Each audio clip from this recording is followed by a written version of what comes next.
I tested all of the best gaming laptops under $1,000 of 2026, and in this video, I am going to rank them in a tier list based on their value for money, overall performance, and more. Links to all of the products will be in the description below. HP Victus 15. This keeps things simple with a budget-friendly GPU and solid 1080p performance, but the thermals and screen quality definitely remind me this is an entry-level pick. The plastic build and lower brightness panel aren't amazing, yet it still handles esports titles and lighter AAA settings just fine. I'd recommend it to someone who just wants to game without spending much and doesn't care about premium extras. Because of those compromises, I'm placing it in the average tier. Lenovo Legion 5i. This feels like a proper gaming machine with strong cooling, a high refresh display, and performance that pushes way above what I expect under this price point. The keyboard, build quality, and GPU options make it feel closer to mid-range than budget, and it holds up in demanding titles without throttling hard. It's the one I'd actually buy myself if I had to stay under $1,000 and still wanted something powerful. I'm confidently putting this in the God tier. Lenovo IdeaPad Pro 5 2025. This leans more toward a sleek productivity laptop that can game on the side rather than a full-on gaming rig. The display and build are nice, but the cooling and GPU choices don't always keep up with heavier titles at high settings. It's great for someone who wants a work-first laptop that can handle casual gaming at night.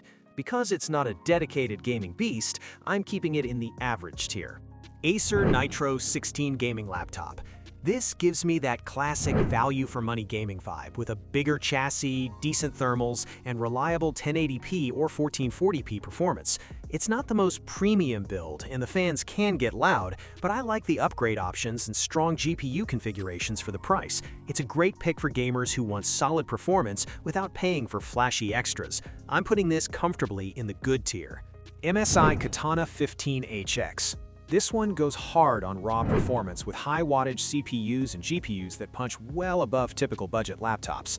The design and display aren't the most refined, and battery life is pretty weak, but when plugged in, it absolutely delivers strong frame rates. It's clearly built for gamers who care more about FPS than portability or luxury. Because of that strong performance focus, I'm placing it in the great tier. MSI Thin GF63. This goes for that super thin and lightweight gaming vibe, and I like how easy it is to carry around compared to chunkier rigs. It can run esports and lighter AAA titles fine with RTX 4050 or similar configs, but thermals and build feel pretty budget, and you definitely feel the compromises.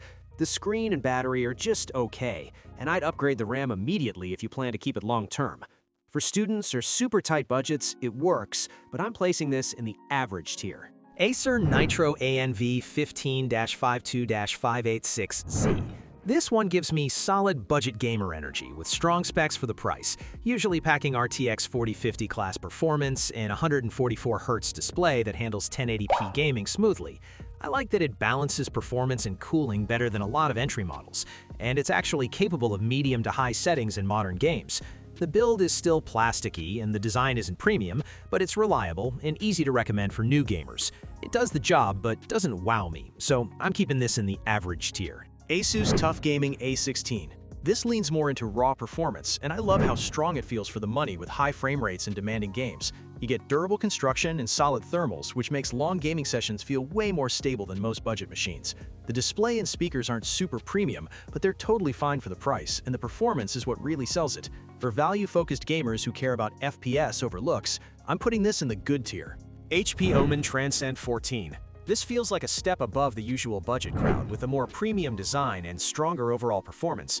I really like how it balances portability and gaming power, making it great for someone who wants a daily driver laptop that can also game hard. The display quality and build feel more high-end than most sub-$1,000 options, though it can get pricey depending on config. It just feels like a higher class machine, so I'm placing this in the great tier. MSI Katana A15 AI. This one brings solid mid-range gaming performance and feels tuned more toward gamers who want stable FPS without overspending. I like the power you get for 1080p gaming, especially with RTX 40 series options, and the cooling holds up better than ultra-thin models. The design is pretty basic, and the screen isn't amazing, but the performance per dollar is strong. For budget gamers who want reliable gaming power, I'm putting this in the good tier. Lenovo Legion 5 Gen 10. This one just crushes performance for the price, with strong RTX graphics and a high-wattage CPU that actually holds clocks under load. The cooling system is legit, so I'm not dealing with constant throttling when I'm gaming for hours. The downside is it's a bit chunky and the battery life is nothing special. But for pure gaming power under $1,000, I don't really care. I'm putting this in God tier, because it's the one I'd personally grab without hesitation. ASUS TUF Gaming F16. This feels like a tank with solid build quality and surprisingly good thermals for something in this price range. The display is fast enough for competitive play and the performance is consistent, but it doesn't quite hit the same sustained power levels as the top pick. It's a little bulky and the speakers are forgettable, yet it's super reliable for long gaming sessions. I'm comfortably placing this in great tier since it's strong across the board without fully dominating. Alienware AC16250. This one leans into style and branding with that classic Alienware look and a pretty nice keyboard for long sessions. Performance is solid for 1080p gaming, but the wattage and thermals keep it from really pushing into elite territory. You're paying a bit for the name and design, and battery life is nothing to write home about. I'm landing this in good tier because it's good, just not the best value per dollar. Acer Nitro V16 AI. This comes in with respectable specs and decent thermals that keep things playable in most modern titles. The keyboard and trackpad are just okay, and the screen isn't the brightest, but the raw performance for the money is hard to ignore. It's clearly aimed at budget gamers who want solid frames without caring too much about premium extras. I'm putting this in good tier, since it delivers where it matters, but doesn't go beyond that. MSI Cyborg 17. This one gives you a big screen and decent gaming performance, but the lower power GPU and lighter build hold it back a bit. Thermals are fine for casual gaming, though I notice it can get warm under heavy loads. It's great for someone who wants a larger display and doesn't mind dialing settings down slightly. I'm placing this in good tier because it's a solid mid-pack option that gets the job done without standing out. MSI Thin A15. This keeps things lightweight and affordable, but the thinner chassis means thermals and performance can feel a bit constrained during longer gaming sessions. You still get solid 1080p esports performance, yet heavier AAA titles force you to dial settings down more than I'd like. Battery life is decent for class, though the build and display don't feel very premium. I'm putting this in the average tier because it works for casual gamers who just want something cheap and portable. Lenovo LOQ15. This balances price and performance really well, with strong mid-range GPUs that handle modern games at high settings without constant tweaking. The cooling system is surprisingly capable, so I don't see massive throttling even during longer sessions. The design is simple but sturdy, and the keyboard feels great for both gaming and schoolwork. I'm confidently placing this in the great tier since it hits that sweet spot for most budget gamers. ASUS ROG Zephyrus G14. This feels premium right away with its compact build and strong CPU-GPU combo that punches way above the typical sub-$1,000 category when discounted. The display is sharp and fast, and the overall performance makes both gaming and creative work feel smooth. Thermals are well managed for such a thin chassis, though upgrades and ports are a bit limited. I'm locking this into the God tier because it delivers top-tier power and portability for the money. ASUS TUF A16. This comes in with solid specs on paper, but real-world performance and display quality don't always feel as polished as rivals in the same price range. The chassis is durable and cooling is decent, yet the screen and overall tuning hold it back from feeling special.